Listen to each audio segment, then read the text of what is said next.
use explicit violence in your writings? It's what I do, is one answer. I write horror fiction. There is a kind of curiosity that we have as human beings about our life processes. One of our last life processes is death. It's a legitimate subject for curiosity. We shouldn't be ashamed that the macabre or the morbid exercises some fascination upon us. I tell it like it is. If it's there in my mind's eye, I put it on the page. And that seems to me to be a legitimate way to write. Thank you, everyone, for joining Written in Red, the horror reader and writers podcast. It's an honor to be here beside my comrades, where we are going to be having a wonderful conversation today about they got big toes, creepy little faces, they hide under the bridge, right? What are they? All the fucking trolls. The trolls. We're going to be talking about all sorts of cuckery today with these trolls. And, you know what I'm saying? Like, the conversation is don't feed the trolls, okay? So, we're going to get into that. But as you know, first, we have to do our author spotlight, which Daniel's going to present today. We're going to do Wesley Southard. But before we do that, let's go ahead and introduce ourselves again. I'm Aaron Beauregard, the Splatterpunk Award nominated horror author. My new book, All Smiles Until I Return, was just released, and Wedding Day Massacre and Scary Bastard in audiobook form. Awesome. Daniel J. Volpe. Thank you, Aaron Beauregard. Daniel J. Volpe. You guys know me, author Billy Silver, Talia. My newest book, Left to You, is out now on Amazon, and my vampire novella, A Gift of Death, is available now on Audible in audiobook. Favorite of our next host, Raw Dog Roland Bursey Jr. Roland, take it away. Hey, everybody. Roland Bursey Jr. here, author of Pre-Thanksgiving Stress Disorder, which is getting pretty good reviews. Actually, some people say that's my best story so far. But I have Unbortion out there, which I think is also a good story. And Payback as a Witch, working on 2 more things right now. They should be out sometime next year. Carver Pike here, author of Shadow Puppets, Red Grave, Scalp, Grad Night, Diablo Snuff series. I don't know what the fuck you're laughing about. What the fuck do I say that's funny every time? I love you, man. You're my favorite. Roland, do I got a fucking booger in my nose or something? No. Yeah. Beautiful. Fresh and clean. Fresh and clean. Come on, Carver. Finish your introduction. I don't even know where I'm Carver Pike. Yes, you are, dude. I love it. I am. I love it, dude. You're the top dog. All right. So we are the Written in Red podcast. Let's go ahead and get into our author spotlight. The very talented Wesley Southard and Daniel Volpe. Yes. So today we're going to talk about, like Aaron said, a very talented author, Wesley Southard. Wes is an awesome author. It's like Mike Tyson. He is a Splatterpunk winning author. He and his wife Katie just had a baby, so if you guys would love to buy some books, I'm sure Wes would appreciate that, and definitely support his their growing family. He also had a bunch of. He's probably sold out by now, but if he's not, definitely message him on Facebook. No weirdos, like we said before, for the Ryan Harding. All weirdos. RolandBurseyJr.com. Please message Roland. Send him all the weirdos. I had a couple of Wes's books here. One for the Road, which I think we talked about this before. This won a Splatterpunk Award. I read this. It is excellent. It's about a heavy metal band that they end up in a place that's not so friendly. Excellent novella, and you could definitely see why this won the Splatterpunk Award. He won an award in 2021 for a short story. I don't recall what that story was, but I'm pretty sure it was a short story that he won. Another book that I have of his here, Cruel Summer. I haven't read any of his other ones, but this is definitely a cool looking book. Yeah. This is signed by him, obviously, because I bought them all through him. Definitely looks like another cool one. Resisting Madness, very classic kind of VHS type cover. In the back, even is kind of got that throwback vibe to it. Nice. This is a collection of short stories. Looks also awesome. And the other book that I have by him, The Final Gate, written by a friend of the show, along with Wes, Lucas Mangum, who is a fucking rock star. Also, The Final Gate is definitely got that Italian splatter feel to it. So definitely craft after Fulci. So it's definitely something that you guys want to check out. Wes is not only a great author, but he's a great guy. I've reached out to him before on Facebook. He's always been cool to chat with, to pick his brain on a few things. He's always very responsive to messages. So, like I said, congratulations to him and his wife on the birth of their son. And go support him. Go out, go on Amazon, get all his shit. Contact him for some signed copies. I'm sure he would appreciate it. What about you guys? Any interactions with Wes? You need to get him some coffee, actually. The dude's tired, man. Yeah, He posted on Twitter today. He's going through that newborn baby, like, no sleep, at the beginning stages when the baby just doesn't sleep at all, man. I know he's exhausted. He posted something today, like, what is sleep again, or something like that. So send him some coffee. Yeah, he seems like a really cool dude. I haven't read any of his work yet, but I've heard that it's awesome. Cruel Summer's one that I have on my TBR that I wanted to read, and the one that I can't remember the name, the one where it looks like the face was being stretched. Resisting that you Madness. have there. Yeah, that one there too.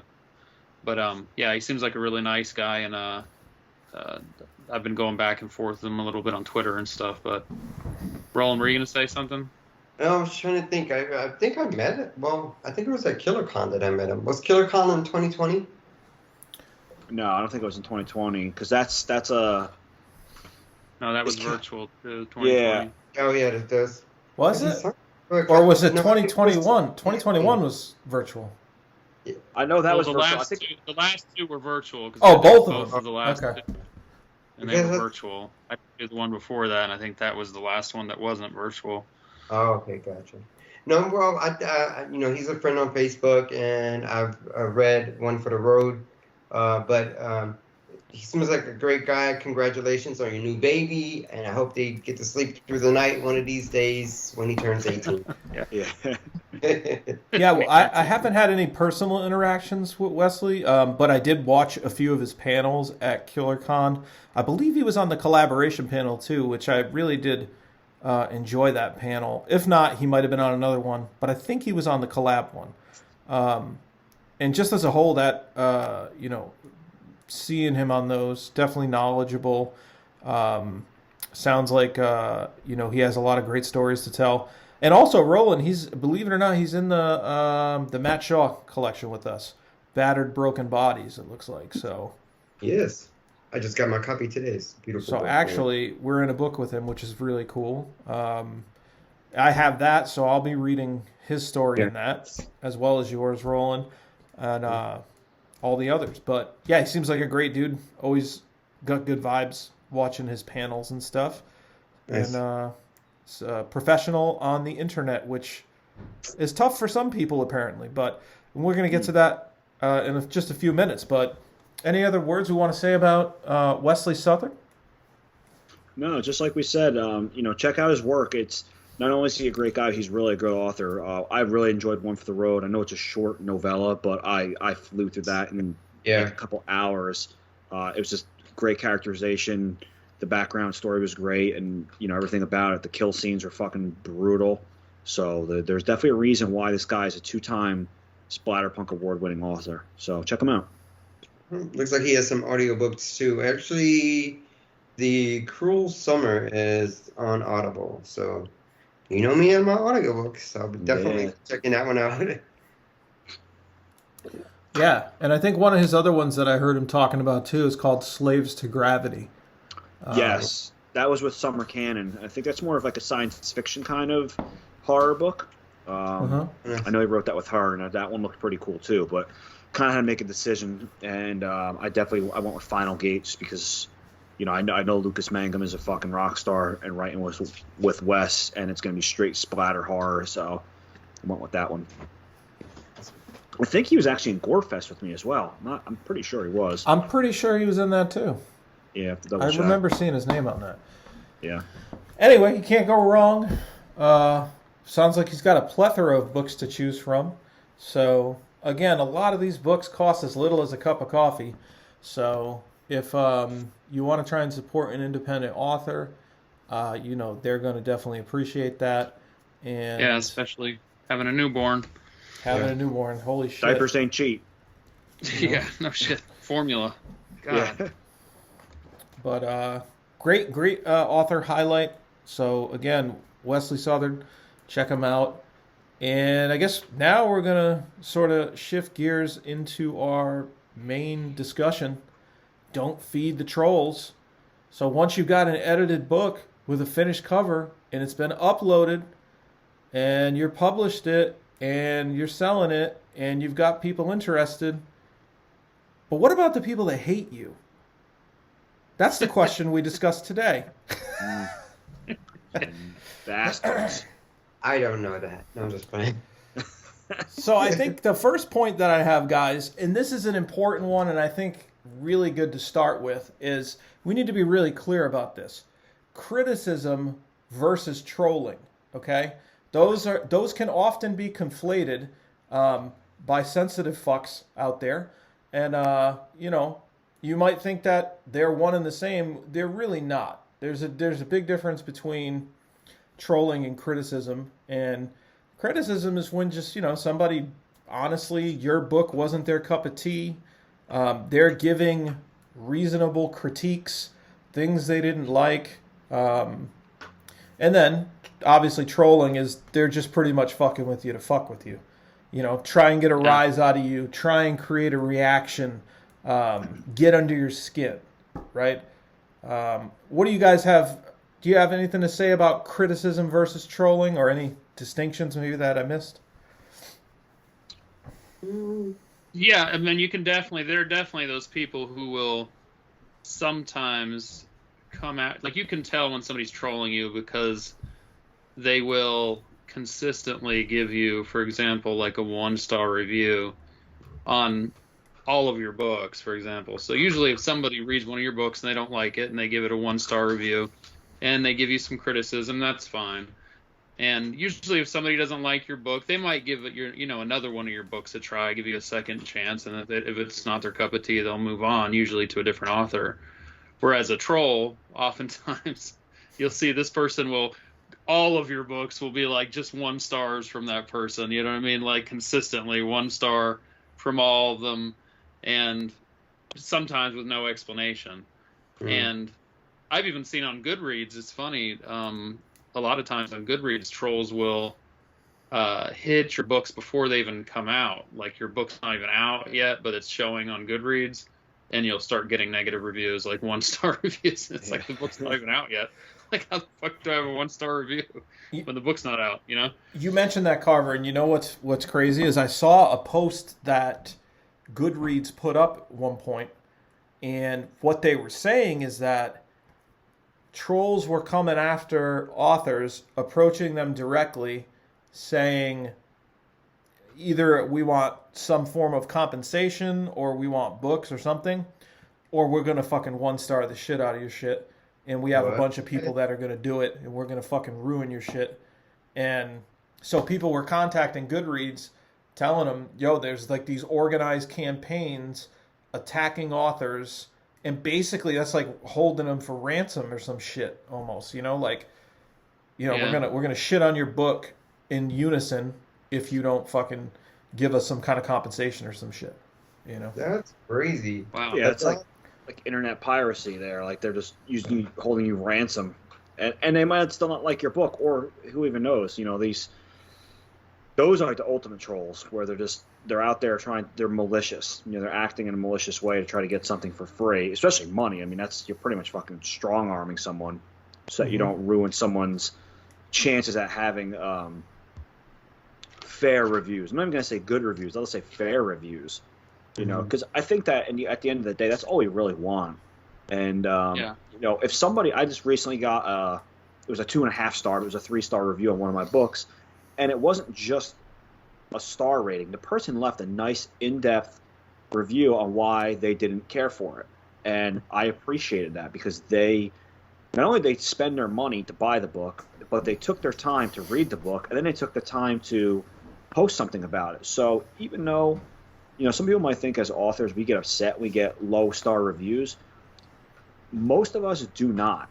You know, like I said, I appreciate it, and I almost feel, you know, not bad for that person, but they use their time. We know time is valuable and it's finite. They use their time and their money to invest in me, and unfortunately it didn't pay out for them. So even the lower stars, I appreciate them. You know, if you don't like it, you didn't like it. And there's a lot of books out there that, you know, Stephen King has 1-star reviews. You know, everybody gets 1-star reviews, 2-star reviews, and it just happens to everyone. And I think the way you react to that really shows a lot about your character. And obviously we're going to talk more about not only trolls, but we're going to talk about authors that feed the trolls. Mm-hmm. With like you said, the 2-star, 1-star reviews, I had a 2-star review on Goodreads, and it was a nice review. They told me why they didn't like the book, and you know, it actually motivated me to have the book re-edited, because I don't want my readers to start reading any of my work and not be happy with the finished product. I can't make everybody happy, but that 2-star review helped me to make the book even better in the long run. So I do appreciate him like you too. I haven't run across trolls yet, thank God. And I don't know how I would respond to that, because I'm a decent guy. I think I'm a pretty nice guy. You're a fucking great guy, Roland. Thank you, Dan. Top notch. Top notch, the best. Yeah. But no, if somebody ever did that to me, I think I would be freaking, I don't know, it would affect me very negatively, because I'm an emotional guy, not overly emotional, but I'm just a guy who can, or is not afraid to show his emotions. So if I had some type of troll fucking with me like that, I don't think I would be happy about that shit. Yeah, and we get them. I had one that not long ago where I give a guy a less than desirable review, and he found out I was an author, and he emailed me, and he vowed to 1-star everything I wrote. Everything I wrote was 1-star, and it was like, this book's a piece of shit.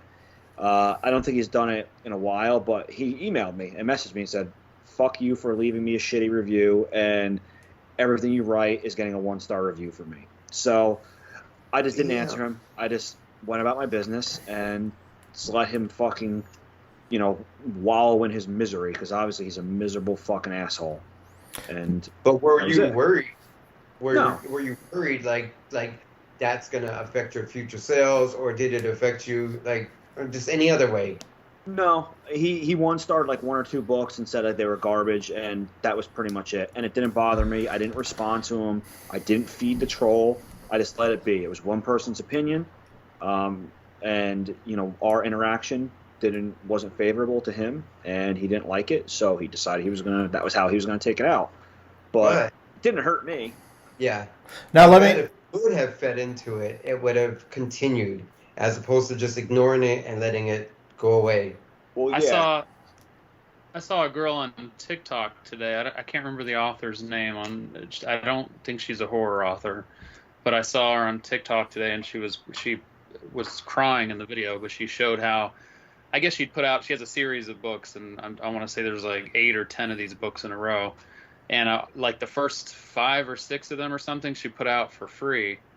And I guess the 6th one or whatever, she charged for it, like her 6th or 7th book, whatever. And so somebody had read all of her books and loved them, like gave them like 5-star reviews and stuff like that, until they got to the one they had to buy, and then gave her a 1-star review, bitching about having to buy the book, saying, I can't believe you would give all your books for free and then suddenly expect us to pay for one. Like, you know, this is unbelievable, blah, blah, blah, blah, blah. And then not only that, but went back and changed all the 5-star reviews to 1-stars for all the previous books. And so this girl was like in tears saying, you know, you give and give and give as an author, and like you just can't give enough. Like, you know what I mean? Like somebody who you thought was a fan, you know what I mean, who actually loved your work, was so upset that you expect them to actually pay for your work, you know? Yeah, that's you cockery. work so hard on your work, and they're gonna go back and try to destroy you like that just because you, you know. And that's a special kind of asshole right there, though. I mean, you know. I mean, that's definitely a troll there. You know what I mean? Come on. Well, think about it. These people, like, as indie authors, man, we're fucking barely eating off this shit. Most of us aren't. Most of us are working shitty fucking jobs that are pushing us to the fucking edge, and we're about to fucking snap. And then when we come home from that shitty job, we're on a fucking laptop staring at a screen for another 5 hours trying to write, trying to fucking edit, you know what I mean? Trying to format, trying to learn stuff to figure out how to self-publish so that we can get out of this fucking thing that we hate, you know, and do what we love. And oftentimes you're catching grief from your spouse or your kids because you're, you know, taking time away to do this stuff too. So it's just like you can't win. You're getting hit from all sides. But right. And then when you get somebody that just feels somehow entitled to your hard work and all the work, the late nights that you put in, you know, to bring this to fruition your damn self, because ain't nobody else fucking helping you with it, then they just feel somehow entitled to shit on you. And that's unacceptable. And I want to go back to what you guys were saying, okay, because Roland talked about learning.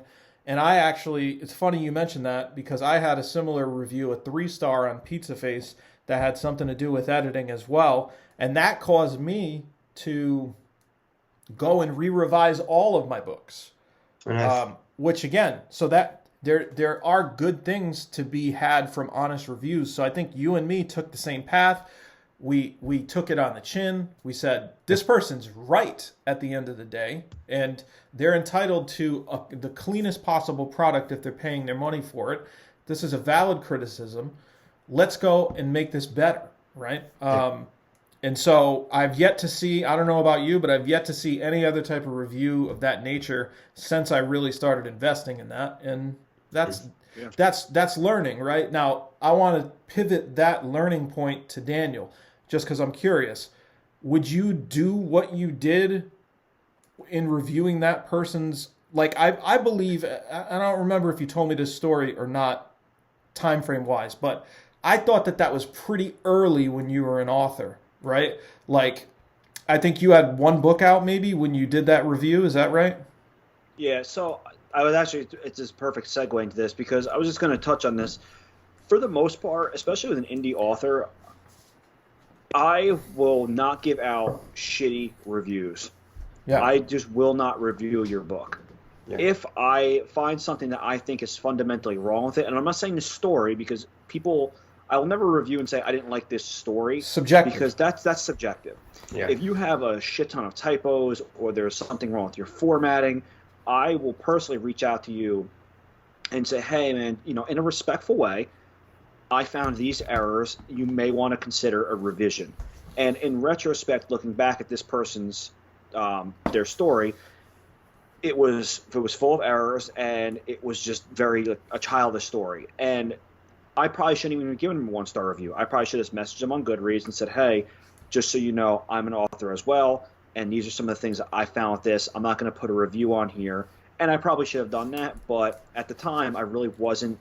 I didn't have my finger on the pulse of the indie horror scene. I really wasn't a part of it. I was more of a reader than a writer. Now, you know, a year and change into being a writer, I kind of see the error in my ways. And I know that now if I read something on somebody's that I didn't like, or there was errors, I would just message them privately and say, hey, just so you know, you might want to consider cleaning this up.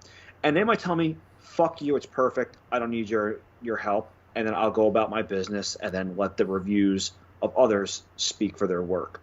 Yeah, and that's what I was getting at. Like, did you learn anything from that? And really, like, you did, because you learned, okay, I want to be like a legit author.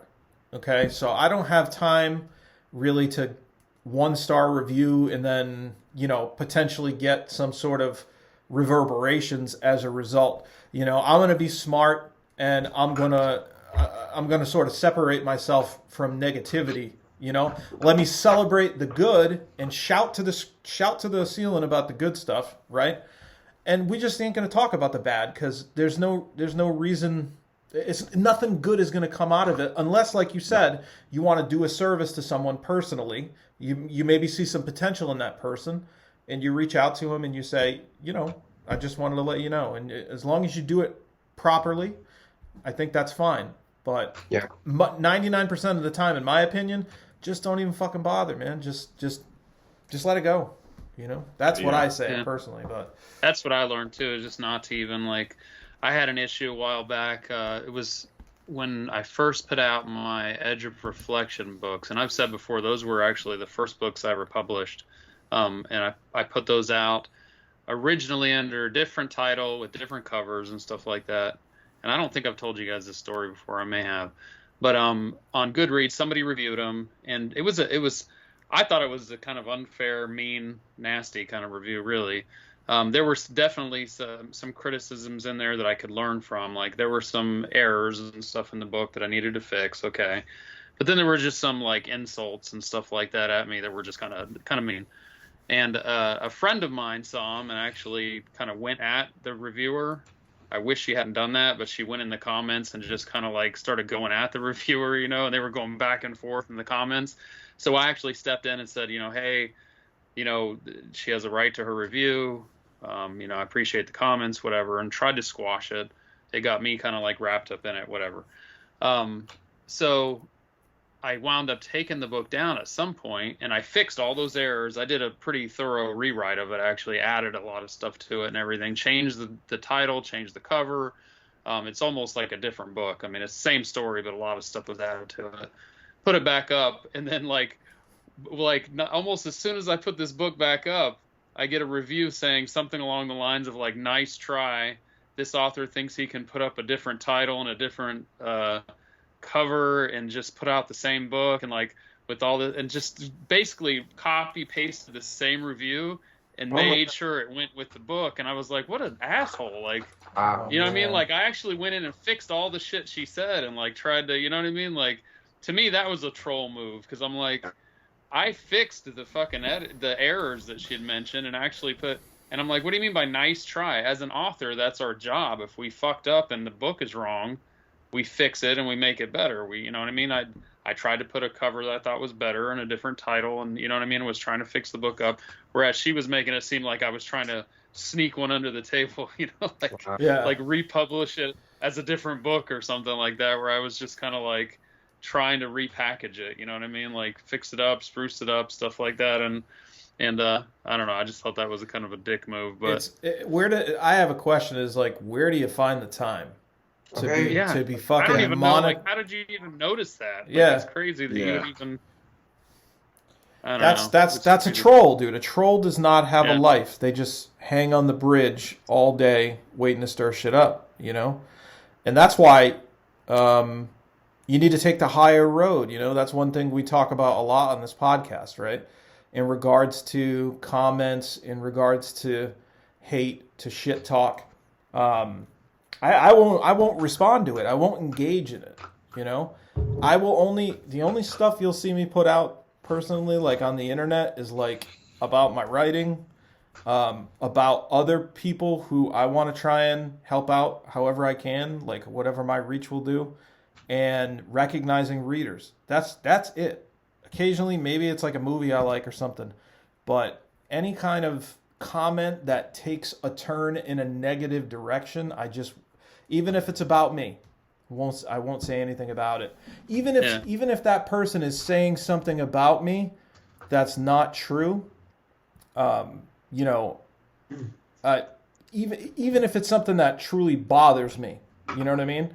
It's going to cause you more trouble in the long run engaging in it. I think nobody wins battles on the internet, man. Yeah. Nobody fucking wins, dude. Let it die on the vine. What's that? I said, let it die on the vine and just leave it be. Yeah. And because, like Aaron said, if you engage them, even if they're 100% wrong, if they're like, hey, the sky is red, and like, this guy's a fucking dipshit. Like, this guy's not red, it's blue. I'm going to argue with him. you're feeding the troll. And like Aaron said, if they're saying something that's negative or false about you, why bother? They already have probably a skewed view of you, and they have maybe some kind of personal gripe with you. So you're probably not going to change their mind, even if it is incorrect, and you're just giving them ammunition. The private messaging thing, I wouldn't even bother with that either. Like, going after someone, not going after them, but trying to correct them through private messenger, because they're just going to screenshot it and then they're going to post it and they're going to say, this guy's an asshole, he's coming after me and he's saying this and that. I mean, how many times, I think we just recently saw somebody, when this comes out, it won't be that recent, but with the death of Anne Rice, another indie author posted something about not giving a shit about the death of Anne Rice. Oh, man. And that's their opinion, but they put that out there, and then somebody saw that and got upset and screenshotted it and then put it out to a lot of other people. And that person got fucking lambasted in comments. So sometimes it's just not worth it. Just keep your opinions to yourself. If you want to be taken as a serious writer and not be fighting with people, just let it die. Don't feed the trolls. You got to have a certain personality to do it. Like, if you want to be a provocateur and like you can deal with the shitstorm that comes with it, go for it, dude. But I'm just saying, like, just speaking as just a regular guy, nobody who would want that. You're going to damage your readership. Like, even if you are, you know what I mean, just being a provocateur, it's like you said, the comment, it's just an unnecessarily negative comment, And also, don't be surprised if you put something that is semi-polarizing that people respond to you in a negative way. Some people put things and then they unleash a shitstorm upon themselves, and they're like, oh my God, I can't believe people are attacking me for this. We're like, well, what did you expect? You posted something that is polarizing, and people are going to do what they do. They're going to, respond back to you, especially if you have any kind of readership, or if you're posting it into these groups that have tens of thousands of followers. They're going to say something to you, and don't be surprised when they do it. And like Aaron said, if that's what you want, if you want to elicit a response and get in arguments, feel free. The internet is full of people that will argue with you. But if you want to be taken somewhat serious as a writer and a person, just don't engage. Promote yourself, promote others, and promote horror. Well, I could tell you too, you're a fool if you believe that if you want to say something polarizing like that, as an example, right? Like, people are going to remember you for a stupid comment. They're not going to remember you for your writing if you do shit like that, And it's like you're working against yourself. We've talked about it in previous episodes and stuff. And I think the biggest takeaway from all of it is just you have to remember that this is your business. This is your brand. You have to stop playing around on social media as if you're just your own personality. Unless you're not planning to take being an author seriously, unless you're not planning to take it as your brand and as your business, because like you said, one silly comment or one smart-ass remark to somebody, can totally destroy your brand, because people do remember it. I mean, think about it. Aaron, I've seen how you respond, and you are very good about, like, if somebody says, for instance, somebody said something about the slob being degrading to women or something one time, and you came in and said, you said something, you were very professional about it. You just said, that's definitely not my intention, and I'm sorry that you saw it that way, or something. You were just very professional about it. You know what I mean? And people were like defending you and stuff, and it turned out perfect. And it's almost like the same as, think about how companies respond to people on like Twitter and stuff. Let's say you Butterfinger candy bars. Let's say you went on there and you said, I fucking hate Butterfinger. It's the nastiest fucking candy bar there They ever do is. suck, though. I'm not gonna I lie, like they suck. Butterfingers, but let's I'm just say with that you, was the Barbara. case, right? You would. Butterfinger's not going to come on Twitter and be like, you know what, fuck you. Go eat your fucking Three Musketeers and shut your fucking mouth. You know what I mean? Butterfinger's going to respond, or Nestle or whoever the hell owns Butterfinger is going to come on and say, we're sorry that you feel that way, but thanks for trying our product. You know what I mean? Right. They're not dumb. You know what I mean? That they're professionals. You know what I'm saying? Like, they're going to let the other person be the asshole. And that's the way that you got to protect your brand the same way. I mean, because just like when you went on and said, I'm sorry that you felt that way, other people defend you. You know what I mean? Like you're a professional. So if you go on there and you know what, fuck you and fuck this and fuck that, and people are going to respond negatively, and then they're going to start defending the person who was coming at you and stuff and jumping on their bandwagon, and it gets nasty. Well, so the other thing I'll throw into that as well is, like you said, people remembering stuff. In the world of indie horror, we know this is a very, very tight-knit and small community. And if you are seen as an abrasive person or somebody that is egotistical, or they're trying to fight with people and picking fights, first of all, the small group of publishers that publish the extreme horror or the indie horror, they all talk. And if you don't think they do, you're out of your mind. And if you are somebody that picks fights with people, you have a very, very small chance of getting picked up by one of these publishers. The owners of these publications are friends on Facebook. They see a lot of stuff. And before they sign you to a contract, they're going to ask around about you. They're going to check your social media and see the type of person you are. Because like Carver said, this is a business not just for us, but for them. They're not going to invest hundreds, if not thousands of dollars into our product to have you be a fucking douche canoe on social media and getting them jammed up. And there are people that have like a blacklist where they're like, I'll never support this person because they said X, Y, and Z. They might be right, wrong, or indifferent, but that's their personal preference. And we all kind of have those people in the back of our minds where we're like, if this person releases something new, I'm never going to read it because of their opinion on whatever. So it's just a human nature. But Yeah. when you do get some type of feedback from a troll or some type of annoyance, and it's personal, it's not about your work or your writing, do you think that you should handle it, or that you should address it then, or again with the same thing, just let it fall by the wayside and go away? Because that's, now you're not attacking, now you're not talking about my work, you're talking about me as a person. And some people feel like they have to defend themselves in that kind of situation. It's a great question. I mean, personally, if somebody's attacking me in a personal manner and they're saying whatever they want to say about me, you have to consider the source, and you tell us the kids all the time, like, oh, so-and-so's picking on me. Like, do you like that person? Well, no, I don't like that person. It's like, so why do you care?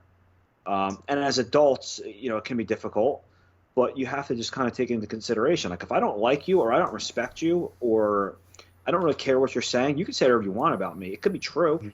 But I don't really care. And we go back to the whole feeding the trolls thing. If I start fighting with them, now I'm feeding into their aggression, and they're getting a rise out of me. Why do bullies bully? Because they want to get a rise out of you. They want to get an effect. And it's the same thing with these people that are trolls. They're essentially internet bullies, and they want to fuck with you, and that's their entertainment.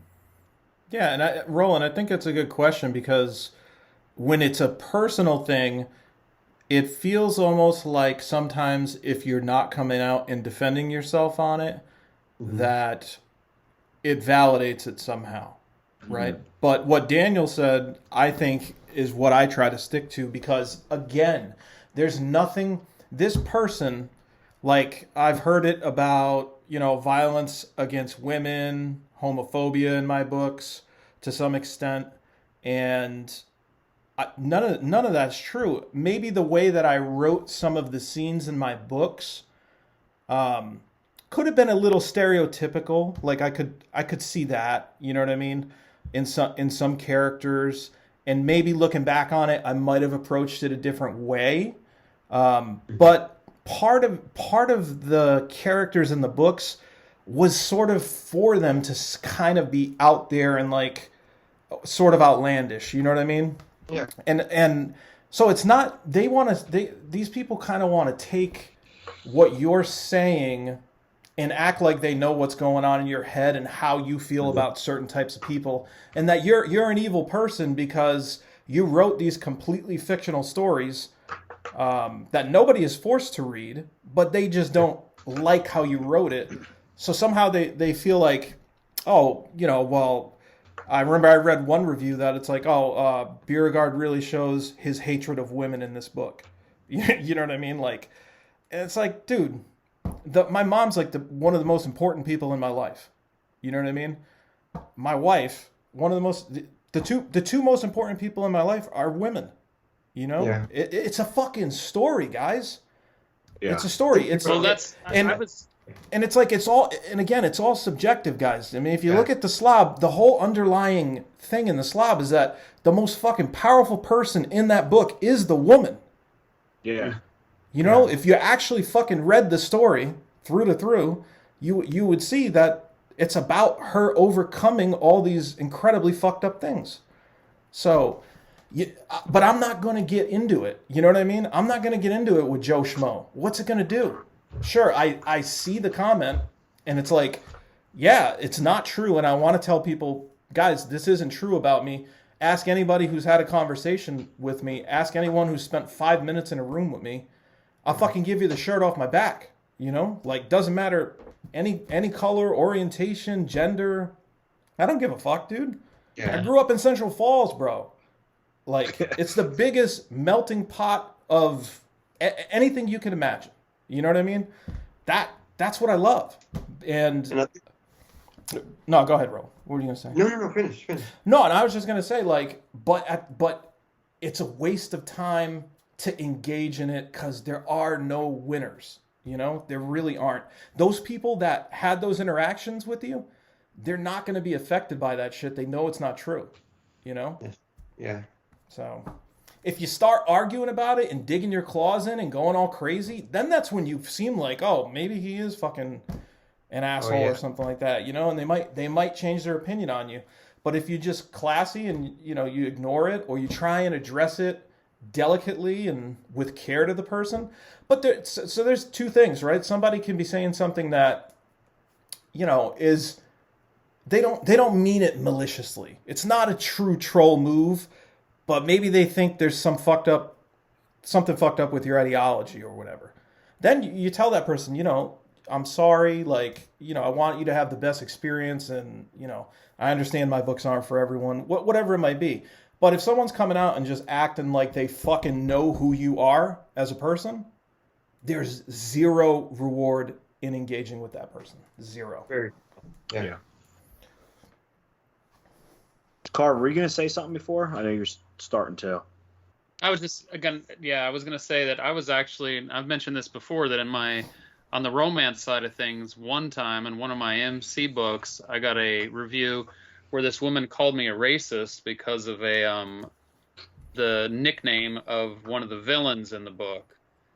And it just kind of caught me by surprise. And when I saw it, it pissed me off. And it was like a personal attack at me because she was saying, like, the book should be taken off of Amazon and all my books should be removed and all this stuff. And I'm like, first of all, it's a villain in the book. It's a character. It has nothing to do with me. I'm like, and so, you know, of course we're talking, I didn't respond to her or anything like that, but I did reach out to Amazon and, you know, said, I feel like this is a personal attack. This is not a book review. This is like, you know what I mean? This has nothing to do with the book. She didn't even get into the book. She got to a character's name and immediately wrote this review telling, you know what I mean, telling people not to read my work and stuff, and they refused to take it down. So that's the sad thing with some of the troll stuff, is they just say, well, it's a review and it needs to stay up, and, you know, they don't listen to the authors most of the time when you reply, you know, when you report that kind of stuff. But it was seen as a book review and it stayed. So, but yeah, and the other thing is that's too, the kind of stuff. Especially with stuff like that. You know, an MC book, like, I understand that's romance, but it's still fiction. But, like, when people gripe about things in horror, like, it's horror. It's meant to horrify you. Yeah. And, yes, racism is a horrible thing. It is a horrible thing that some people still have. But if you talk about a time period piece, like, I just finished reading Fear by Ronald Kelly, an excellent coming-of-age book, but it was set in the South in the 40s. So you have to imagine that there are certain, you know, racial aspects that take place in that book. And I read some of the reviews, and I didn't see anything that negatively affected the book about race. But there was definitely some racial. I mean, they went to a place when they were in Fear County called, like, Lynching Town or Lynchingville or something like that. So, I mean, there are definitely some things that are in there. But again, it speaks to the the undertones of society, and it is a situational thing. And in my book, Left to You, that is out, the cover of that is literally the gates of Auschwitz, and with a smokestack rising in the background. That book was very difficult to write, and yes, I had to use some. I'm not going to say colorful language, but I had to play to the characters. If I had Nazis that didn't hate the Jewish people, they wouldn't be Nazis. So I've yet, knock on wood, I've yet to have any negative reviews on that because of that reason. But for somebody to get upset about a character, especially a bad character, playing the role of a bad character in fiction is pretty fucking preposterous. It's like hating a dragon in fantasy for wanting to hoard gold. Like, Roland, you wouldn't do that. Yeah. And I wouldn't go to Lynchtown either. Yeah. Yo. But it was a great book. But like I said, it was set in Tennessee in the 40s. I mean, there were certain things there was a socially acceptable things in that book that we would never do nowadays, but in that time. And it was written in a very, very respectful way. And obviously Ronald Kelly's a fucking complete and utter gentleman, and he's a great author. So that book is one of the top coming of age books, I think, for most people. And definitely check that shit out too, by the way. Great book. Yeah, it's like if you're doing a period piece in the 40s, right? Or you're doing a piece about World War II era Nazis, it's like you're not doing your job as an author if you don't have that realism. And it's almost like, in a fucked up way, it's almost like it's a disservice. It's a disservice because you're acting like that didn't happen or something. Like it's almost like ignoring a part of history. Again, it's an uncomfortable part, and it's like part that some people may not want to read. But I mean, you probably usually with warnings and shit like that, you should kind of be able to accommodate for that. But we go back to the trigger warning thing and about trolling and stuff like that. We write horror, so if I'm opening a horror book, there's going to be horrific things in there. So you shouldn't have to tell people, like, hey, it's like going on a roller coaster and be like, hey, there's going to be some fucking drops on this bitch. Like, you should know it's a roller coaster. Right. And it's the same thing with horror. Like, you shouldn't have to sit there. And again, we go back to trigger warnings, and, what might be a trigger warning for me and my personal experience might not be for you. So you kind of have to, not really play to everyone, but, if you want to express some of the stuff that's in there, you can. But like Aaron said, if it's a period piece, you have to expect certain things in that period. Yeah, the story calls for it.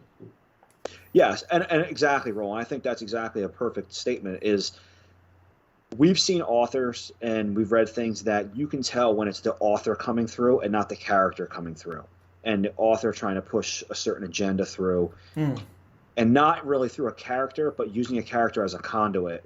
Whereas if I have a character that is a full-blown racist and they're saying outlandish things throughout the entire story, that's normal for them. That's what they do. But if I have somebody that is a clean-cut person and they say something that is, off the cuff randomly, you're like, well, that doesn't fit the character, but that might be the author, their personal views coming through. It could be, or it could just be something the author just wanted to throw in there. But you never know. Written incorrectly. That's funny because I've had feedback on abortion saying that I was going for political points, like I was pro-life. And that's not true at all. I mean, I'm not saying I'm pro-life, I'm not saying I'm pro-choice, but the story on abortion called for that type of writing. But it's like you said, it's all speculative. What's the word? Not speculative, but... Subjective. Subjective, yes. Yep. Because on the next review down, somebody said that it didn't seem like that. So it's all in what the reader takes away from it.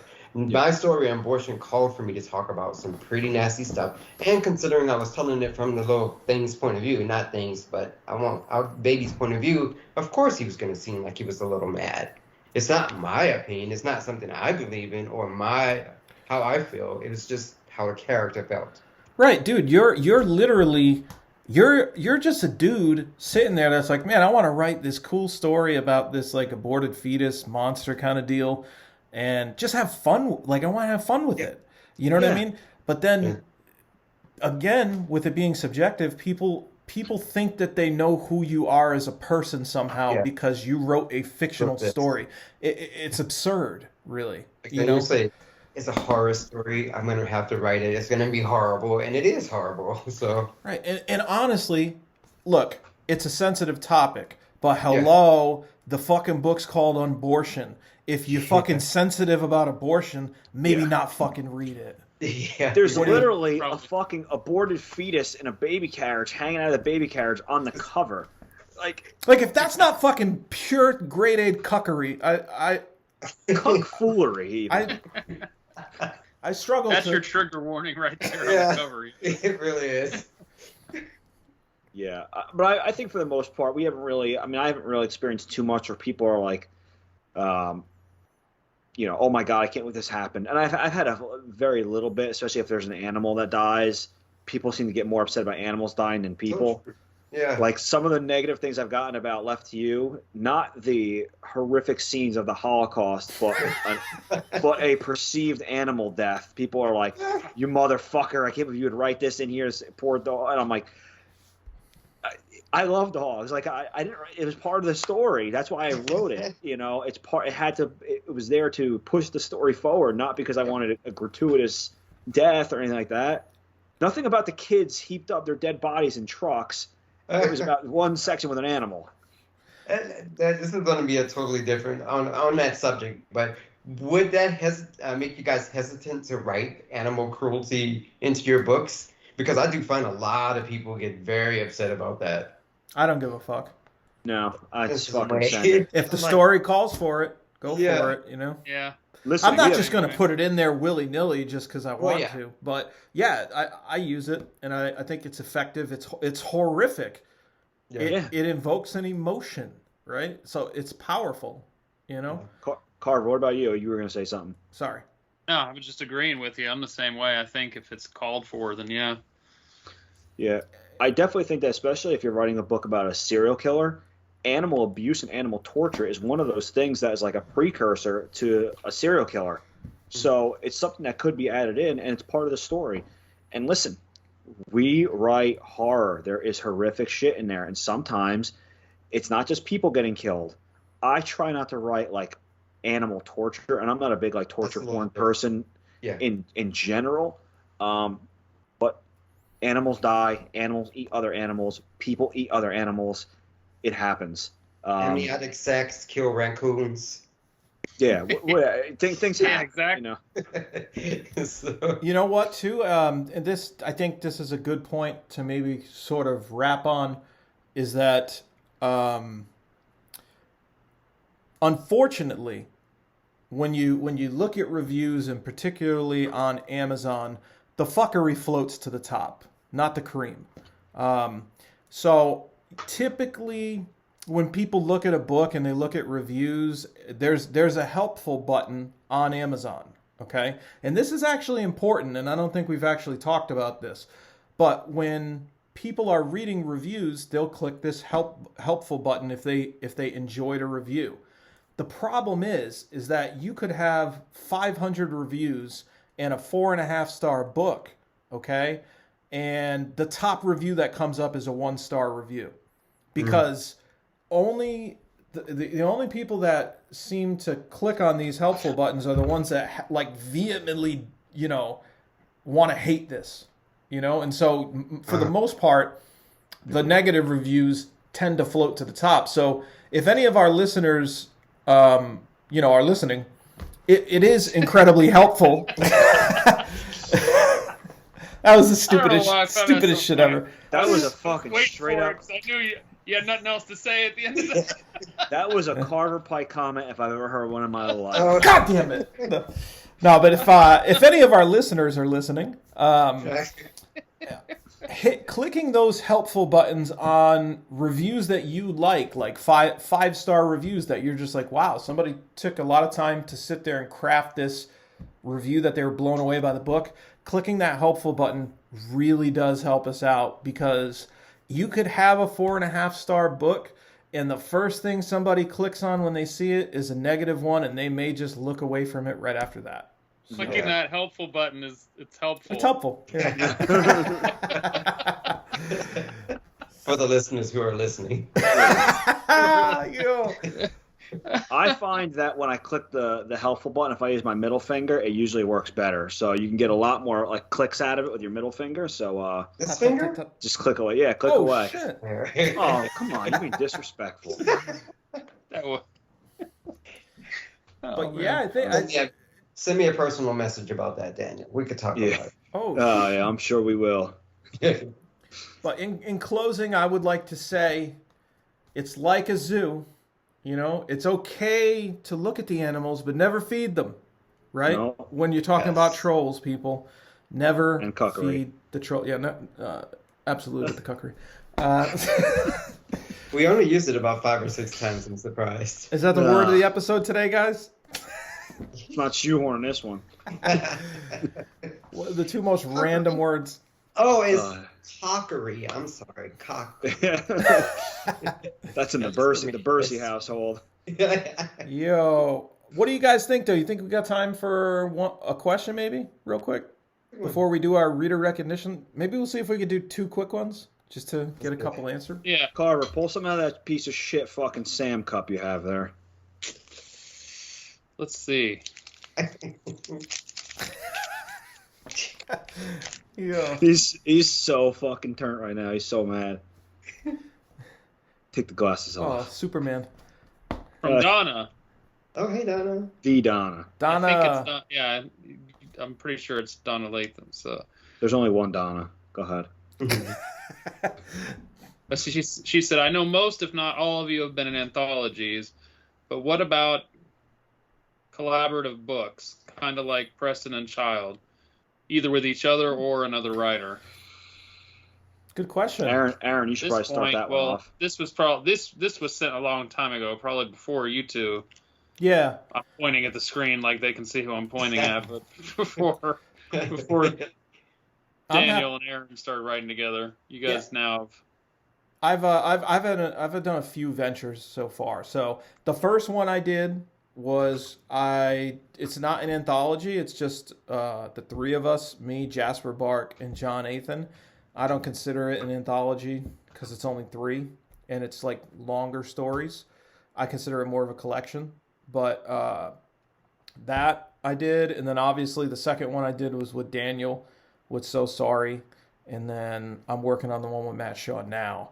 And I actually am working on a diseased children poetry book with another woman that I'm going to be announcing in the future. She's a tremendous artist on Instagram, and I think that's gonna be a really cool thing. But yeah, was it just asking if we were involved in any or our experiences? It didn't really. It just said, I know most, if not all of you, have been in anthologies, but what about? I guess she's asking if you have been. Yeah, just those for me, and I don't know if you guys. Or maybe if you, I guess we can throw in, would you consider it if you haven't? So. I would, but it has to be a special kind of person, you know. Especially if it's something like me and Daniel and me or Matt are doing. The thing with Johnny and Jasper was pretty easy because I was able to sort of build that project up, and we all kind of had our workflow lanes, and we knew we had a theme, but there wasn't an incredible lot of collaborative effort, you know. So I guess, I guess maybe you don't really consider it a true collaboration, but I enjoyed working with you, Daniel. I thought it was pretty easy, you know. I feel like we work very similar. We could both crank shit out, and the vision was easy, you know. Like it just kind of clicked. I think we talked on the phone a couple hours, and it's like we pretty much kind of hammered it out in like a couple hours. I thought, like at least the skeleton, right? Yeah, I mean, we kind of got it kicked off at the New Jersey Horror Con over a fucking couple Frosty Miller Lights. And we kind of went over it and started talking about it, and it was kind of born. And then, like Aaron said, when we got back from that, we hashed out a little bit more. I kind of knew the direction his story was going. I knew the direction I wanted my story to go. And I think if you guys have read So Sorry, that you would see that there is one whole story with a really, you know, vast host of characters in that. in different paths too, which is kind of cool. Yeah. That's what I really loved about it was the fact that we explored different things, and we have another one on the horizon that Aaron and I have already kind of fleshed out one day just in a phone call, which I think is that's going to be fucking cool. Brutal. Yeah, that one's going to be really brutal. It's going to probably make So Sorry very sorry, but yeah, that could be your book there, Roland and Carver. Yeah. Very sorry. Oh, very sorry. I do have my book from Death's Head is actually a collaboration, but it's similar to what Aaron did. It's some short stories with another author. So I don't really know if I'm at liberty to say who the author is, but it's one of Death's Head's premier authors. We'll say that. So there is a collection that will be coming out hopefully in May now. Kind of got pushed back a little bit due to some logistical things. But that was also great. Me and this other author, we kind of kicked some ideas around for a couple of our stories. And the lines of communication, I think if anyone wants to do anything with somebody else, lines of communication are huge. Aaron and I talk consistently. He'll call me sometimes weeping, which is fine. I console him, and then we'll talk about horror, but usually it's just him weeping. Yeah. But other than that, having a good line of communication. Mostly crying. Yeah, just reach out to people too. If you have that author that you really want to work with, the worst they can say is no, they're too busy. But you might never know. They might say, yeah, let's fucking send it. But I would say with that, you got to be in a certain zone with them. You don't want to fucking reach out to them out of the blue. They don't know you. Cold call. Yeah. There should be an opening of the door, so to speak, right? Yeah. That person should open the door of communication after your exchanges at some point, I think. Or you feel comfortable enough that you've exchanged enough with them, maybe out of out in public on comments and stuff like that, and that you've established yourself enough, because you don't want to blow that opportunity either. Maybe if you were to wait another year or something and you had 6 books out instead of 1, or whatever, it might be more appealing too, because it's at the end of the day, it's a business decision, right? If this person doesn't think that you're going to be able to sell books and their name is far more established than yours, they don't have time to go ahead and split profit with you, okay? Yeah. Off of their name. You need to feel confident about where you are and what position you're in, okay? And you'll know when it's right to make that move.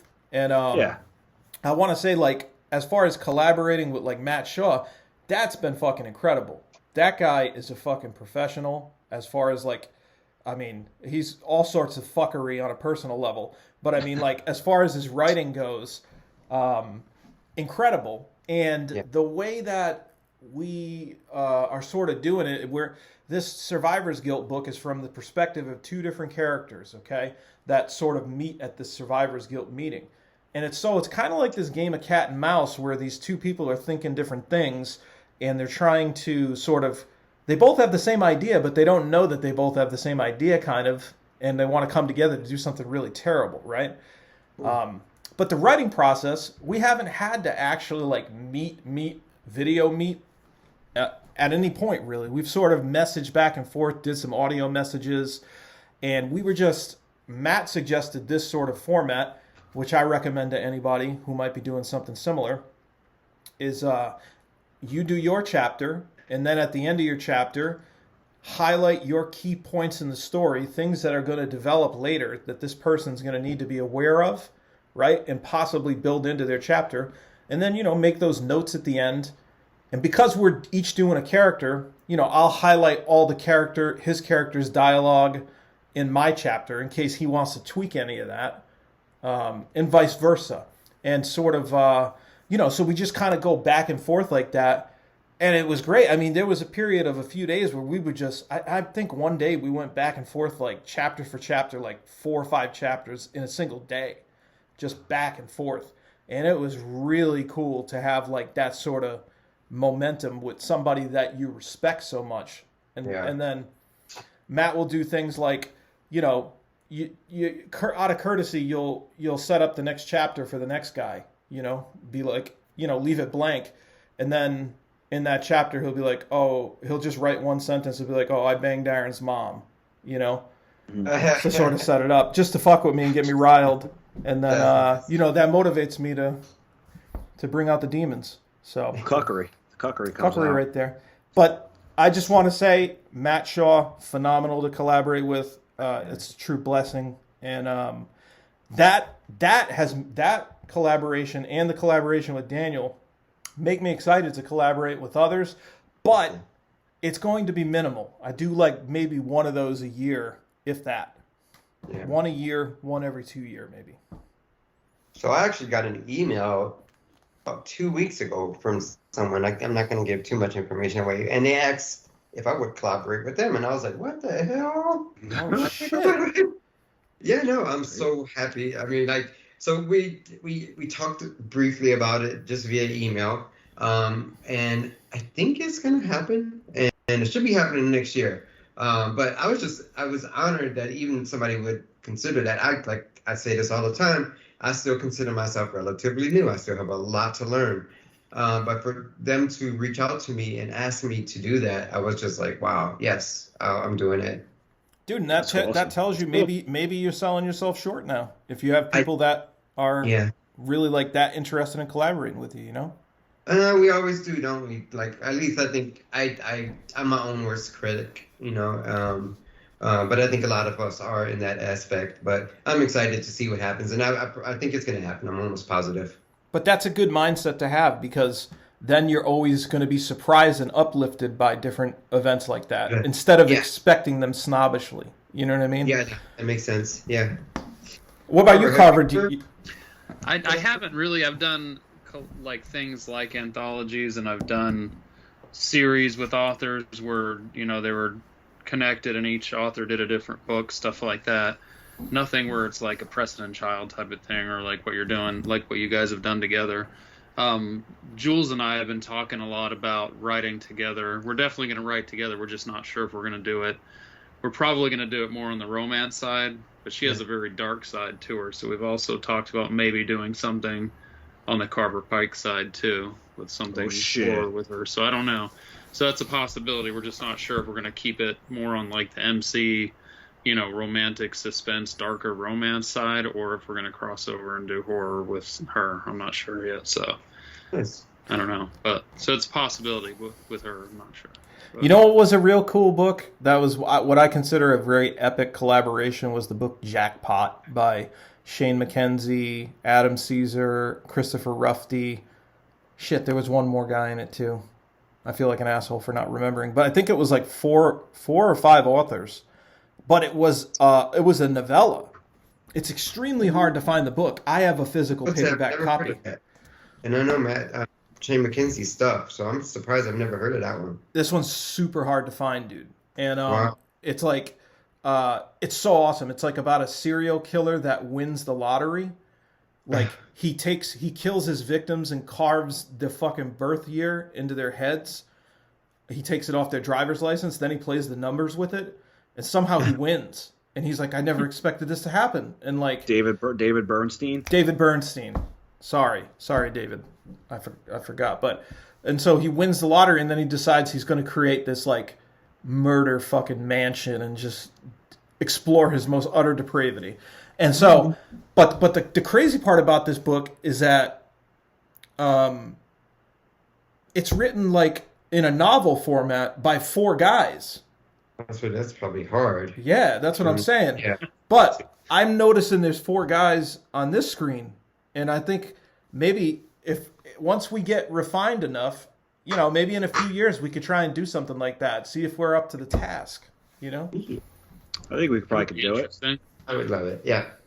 Yeah, I'm not saying anytime soon. Something like that is probably going to be, you know, super difficult. But I think we could. I would like to try it. And if I was going to do it with anyone, I would do it with you guys. So. Yeah. I would do it with you too. Yeah, we could definitely. Oh, we're gonna do it. We should definitely talk about it when we're doing the human centipede with each other. Yeah. When we're done, so obviously our mouths will be full. So it wouldn't work. I can relay your vibrations that come up from each of your anal canals to the mouth. Yeah, to the cochlear implants there. Do it like SOS on my asshole. Yeah, you know what I'm saying? Like boop, boop, boop, boop. That's nasty. SOS Sports. All right, we're off the rails. All right. Completely off the rails now. Let's get Blowing into each our other's reader asshole. recognition now. Why do I see us having an image, or Aaron doing an image of us in a human centipede? Well, that's great. That's too much. That's too much Photoshop. That's too We're much. jumping into the reader recognition. I think so, based on time. Okay, Why? Do you guys want to do one more question? Do you think we have time? I was just asking. I mean, I don't know where we're at. We do. Time, so. Aaron, you're the keeper of the time. we could try and Let us squeeze. know. Let's try and squeeze one more. I mean, honestly, I'm having a. This episode's hilarious to me. Yeah. I don't know why. It's also like a It's therapy session for like. It really is. It's like God, this For is blowing in buttholes? Is that what yeah, it's very therapeutic. Can you take your glasses off, please? Oh, I think Say Yeah, hi please to take your glasses Candace. off. Tell Candace hi, guys. Hi, Candace. Hi, All right, Candace. let me see. Candace says hi. You said. Oh wait. I got All right, I'm putting this one back. I keep getting questions from Donna, but I just answered one from Donna, so I'm gonna. Take your glasses off, please. Yeah. Trying to- And your pants. Oh, Okay, here's a good one. Joe Young asked, if you could make just one change to the indie horror writing community, what would you change? Huh. Damn, that's Oh, deep. wow. Joe? Joey! Joe? That's deep. Joey! You know, with that fucking deepness here. Joey bada bing. dang, that's a good hard question, though. Yeah. One thing you could change about the indie horror writing community. Because it's a pretty damn good community, so it's hard to critique it. Yeah. You know, okay. Shit. No. God damn it, Joe. You're really fucking us up here. You fucked up our vibe. I would, okay. Like, I kind of want to say, like, I'd like it to get more exposure. You know what I mean? So, but I think we're getting some good exposure, and we're getting some big announcements kind of coming in and out of it, you know? And I think more of that's going to come. But I'd like to see even more of it. I'd like to see us continue to keep believing in each other the way we are, but even like to that next level, you know? And I'd like to see shared success as a result of that. And people giving each other the rub, so to speak, you know? So, Aaron, to piggyback off that, what I would like to see is I would like to see people more confident in self-promoting their work. And I'm not talking about just posting a fucking, an Amazon link and bailing out. But I want to see more interaction from people and have that confidence to get on there and to share your work, to thank people for reading your work, for reviewing your work. You know, I know a lot of people that are authors, especially in horror, are kind of introverted. But I would love to see, I love that interaction we get with the readers. We get messages every now and then from people to say, hey, I really enjoyed your book. Like, that means a lot to us. And I want the other authors to experience that. So the one thing I would change is, hey, everybody that's an author and you got something out there, promote that fucking shit to the high heavens, stand by your work, reach out to your readers, talk to them, and, just get yourself out there and enjoy it. Like, this has been such an enjoyable process. Yeah. Yes, the money is great, but it's not life-changing money. It's not I'm not getting calls from Spielberg or anything like that. The money's fun. It covers my costs for the books. But the interactions I get with people where they tell me I cried when I read this part, or this was a great fucking revenge part, I love this part, or, this touched me in this way, that means more to me than anything else. And I want all the indie authors out there to experience that. So get your asses out there. I think mine would be for us to find a way to interact with on a more personal level. I know we do cons every now and then, but those are so far and few between. Like, some way we could actually meet face to face in person instead of always virtually over the computer, because that human interaction, as far as being in the presence of somebody, able to reach out, shake their hand, hug them, that's important to me. So I would like to find a way to be able to do our cons or some type of meetups on a more regular basis. You just gave me an idea too, Roland. We should try to do at some point bucket list item. I'm not saying anytime soon, but we should try to do a writer's retreat together sometime. That would be awesome. I've actually talked to I'll tell you guys off the air about a person that we talked about doing a writer's retreat, and they were going to try to set something up.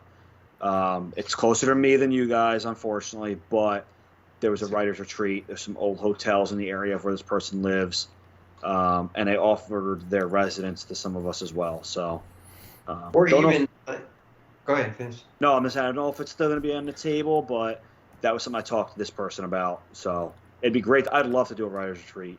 Yeah, that's cool. Or, you know, it'd be really cool if you could do like a kind of a camping writer's retreat, just somewhere where you can get out away from the city and nature and do it that way. That would be awesome too. To me, Yeah. I like Well, it. what's funny about that, and going back to like talk about misery, like I've always wanted to, like I like the woods. A friend of mine has a cabin that's farther upstate in New York, and like I always just want to rent it for a week and just go there by myself and sit in a cabin in the woods and just write a book. But that cabin is plenty big enough for a couple people, so that would be a great idea, just to have a handful of people and just go up there and just write. Enjoy, and you know, maybe have a couple of drinks. The problem is, will we actually write?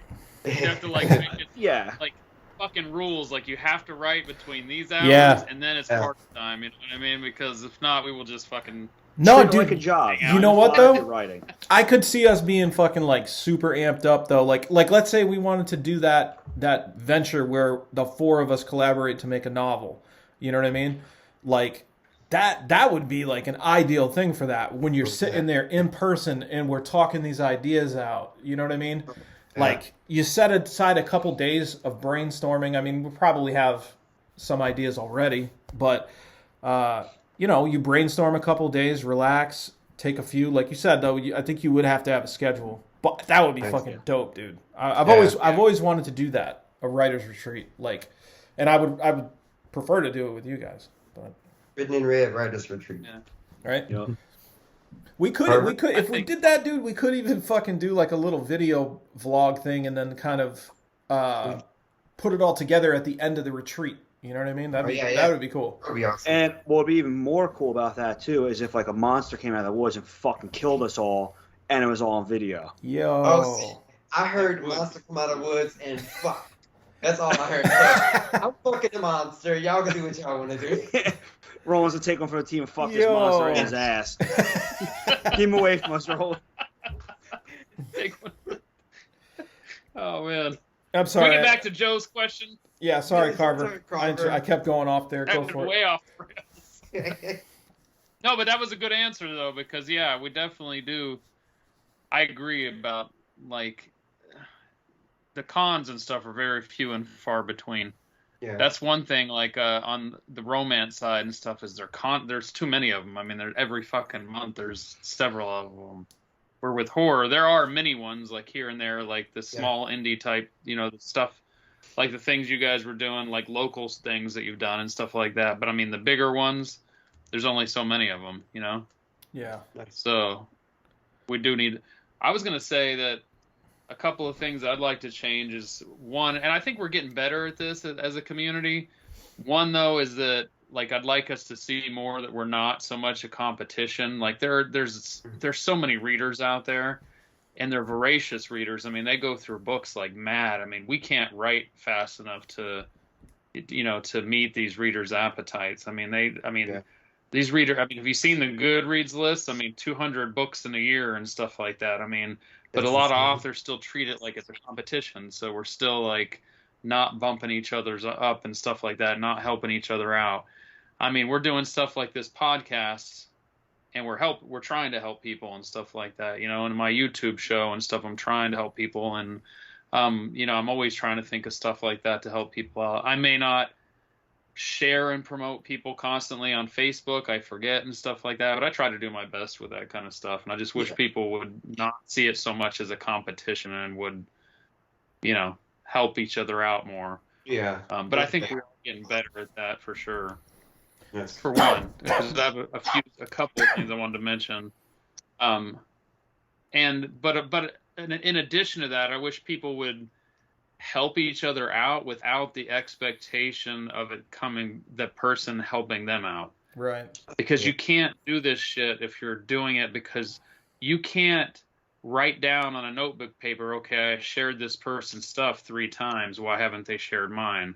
I mean, if you're going into it with that mindset, you're going to be highly disappointed because most of the time authors don't, a lot of times you don't see that people have shared your stuff. You don't notice it. You're trying to keep up to. I mean, you got to do stuff. You got to help each other out because you want to help each other out. You know what I mean? And not go into it with the I'm doing it because I want them to do it back for me mindset. You know what I mean? We've talked about that before too. Yeah, and dude, that's a big reason why we created this show, right? Like, we did this so that we could try to prop up our peers that are good people, that we think deserve more exposure. Because honestly, like you said, it's like there's not enough time in the day to constantly be sharing other people's stuff or like checking who's doing what. Like, so, that's why we have this show, to recognize the readers and the writers, both of them.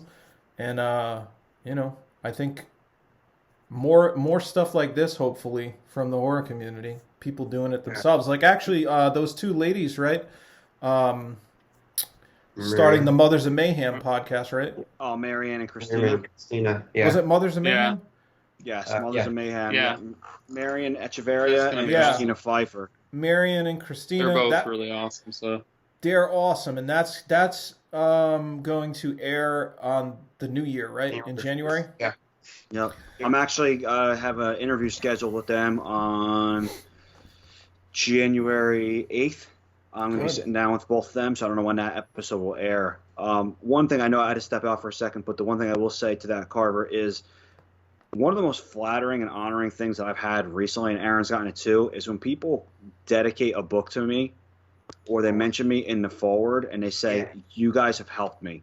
Like, to me, that's one of the best things, to see somebody that, because of this show, because of the 4 of us, because of our interactions on Facebook or social media, that we've kind of pushed people to pick up the pen again and to sit down and write, and now they're putting stuff out. And again, we've talked about Godless before. Some people really love it. Some people don't care for it. But Godless has given a great platform for those indie horror authors that are trying to get their stuff out there, and they offer an audience. And when somebody dedicates a book to me, or they thank me in the afterword or the forward or whatever, like that means, the world, that somebody thinks that much of my opinion. So, Roland's out. Wait.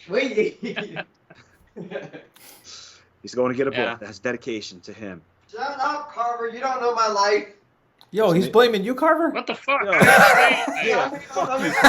in Daniel. Roland? I wanted to say, because if you can read that.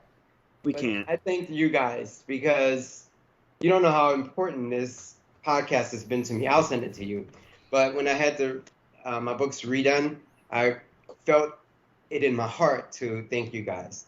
So just piggybacking off of what you said, I hope that makes you feel like, let you know how much I appreciate all 3 of you and everybody else who's ever helped me or motivated me in this community.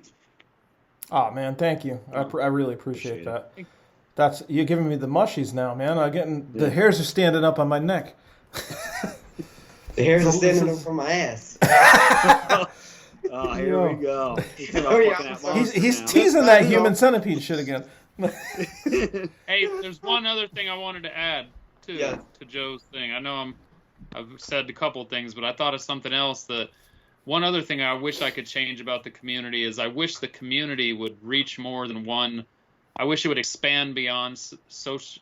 I wish the social media outlets would branch out and connect.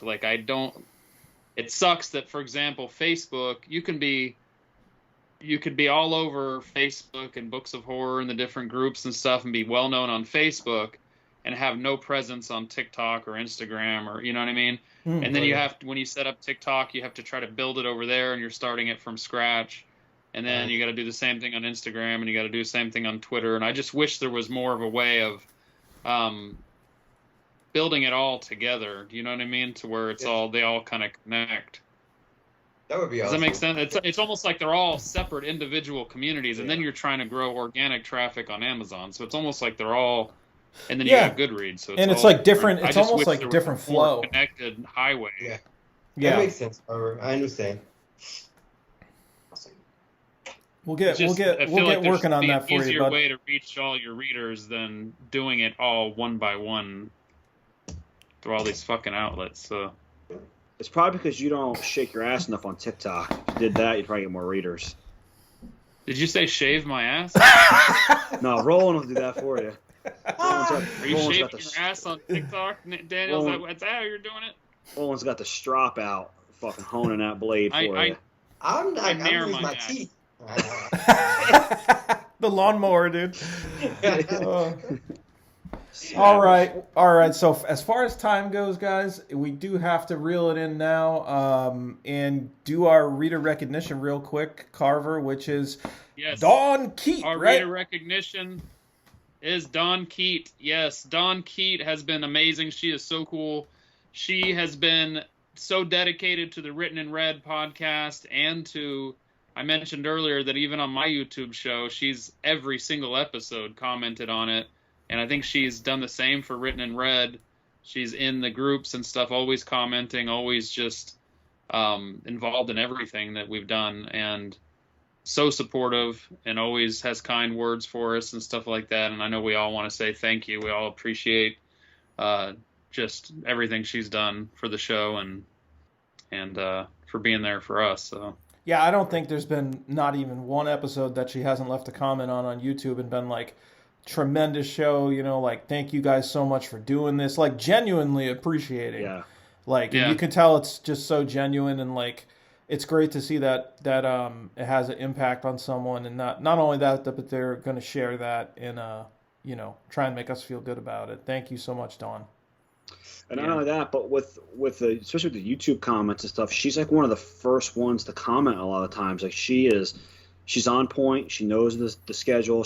When the new episode gets released, she watches it almost immediately. And, like you guys said, just to reiterate, like, she's always out there. She's always trying to promote us and to promote the show. And she only has nice things to say. She is not a troll. No. I'll say that. Opposite of a troll, an angel. And she's a fucking angel. And she's always in the Written in Red discussion group on Facebook, which, if anyone's listening, it's a great group where you can kind of share dialogue about the show and just anything, really, anything horror related. We let people share their books in there and promote themselves, whatever you guys want to do. As long as we're all respectful, it's all good. And Dawn's really in there a lot, sharing and commenting. So we appreciate that too. I haven't had much or any like one-on-one interaction with her, but I have seen the comments on the Written in Red, and they're always positive, like you said, always motivating and uplifting. So I appreciate the comments that she's left for us. And hi. Absolutely. Great recognition, guys. Not a more deserving person who's a true, viewer and listener of the podcast. Thank you so much, Dawn. We appreciate you. She keeps it 100% horror. She does, dude. 100%. 100% horror. But we're getting ready to roll out, and we got more good episodes coming up. I'm not going to release and let the cat out of the bag yet on what these topics are, but we're going to have some cool shit on the horizon soon. And stay tuned for that. But let's go ahead and give our outro plugs here. Again, my name's Aaron Beauregard. I am the Splatterpunk. You know what I noticed in the yellow video that I did, where I was doing the interview for it, is I said Beauregard like in the beginning, and then like a minute into it, I said Beauregard, like right after that. Yeah, you need to see to pick one. Yeah, no, I like doing both. I can have fucking both. My fucking name, not yours, Volker. But I like Beauregard. Yeah, like that's Beowulf. That's fucking dumb. Yeah. Is it funny? But guys, so again, you could reach out to me anytime on social media. Again, my Substack is a good place to subscribe to get a monthly newsletter that encapsulates everything going on and you get some free chances to win shit. All Smiles Until I Return has just been released. Survivors of Guilt coming up with Matt Shaw. Nightmare Nirvana. Modern Hysteria. There's a lot of shit on my plate. Daniel? Everybody, Daniel J. Volpe. Find me on social media, mainly Facebook. But my newest book, Left to You, is out now. Again, hit me up for signed copy. I can't fucking look at him. Cover his face. You guys can message me, Daniel Volpe Guard. And, but yeah, my Substack, if you want to subscribe, get a monthly update. And again, I do some giveaways on there as well. So check it out. Raw Dog Roland Bursey. I can't look at fucking Aaron right now. I'm not even looking at him. I wanted to say I just did a live Q&A on Facebook Q&A with Brandy and Andy the other day. So if you guys want to check it out, it's on my Facebook page. It went so well. It was my first live Q&A. What is funny? I'm just fucking dumb right now. I'm sorry. Yeah, you get to see it all the time. We're always like, I don't know what's funny. I just can't even. I don't know. I'm a child sometimes. I have no idea, dude. Continue. You can find me on my website, RolandBurseyJr.com. Hit me up on Facebook, send me a message. Find all of my stuff on Amazon. And I have Unbortion on Godless. And Carver Pike, take us out. And I'm sorry, you said I interrupted you, so I feel like I have to correct this. You did the Andy Carroll live questionnaire, right? Yeah. So I talked over that, so I'm sorry. Be sure to check out Andy's shit, and that was awesome too. I caught that. That was a great job, dude. Their page, Book Nerds, is like at almost 100,000 followers or members. So definitely jump on that shit now. That's the place to be. Awesome. Yeah. Go ahead, Carver. Come on. Knock it off. Are we going to fucking finish this thing or not? I'm Carver Pike. I'm Carver Pike on Twitter and Facebook and Instagram and TikTok and all. I have a Substack too, but you're probably not going to win any shit because I'm a cheap bastard and I got to figure out how to give shit away like these guys do. I don't know. Yeah. That's it. Great outro. Yeah, I'm sure people are going to be fucking excited. All right, we got to put a fucking end to this. I feel like we're trolling each other now. We've been talking about fucking trolls so long here. Put this episode to bed with a shot in the back of the head. All right, well, again, guys, we are the Written in Red podcast. If you have questions, please go ahead and send them to Is it the Written in Red podcast, Roland, at gmail.com? Yeah. The Written in Red podcast at gmail.com. Looked at that Gmail. He has no fucking idea what it is. He's like, yeah, he doesn't fucking know. That's just like when you just say yes or no, but you're not sure. I love it, dude. Yeah, he's like, yeah. No, it's not the Written in Red. It's Written in Red podcast at gmail.com. Roland, goddamn it! You're so lucky you fucking dedicated that book to me.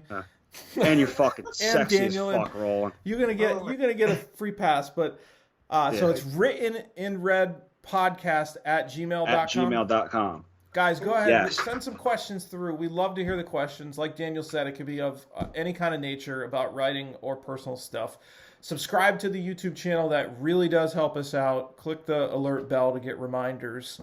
And subscribe on Spotify or iTunes if you can. That stuff really does help, guys. And reviews on those platforms also help. So we thank you. And guys, it's been a great episode. I really enjoyed it. And again, until next time, keep it 100% horror.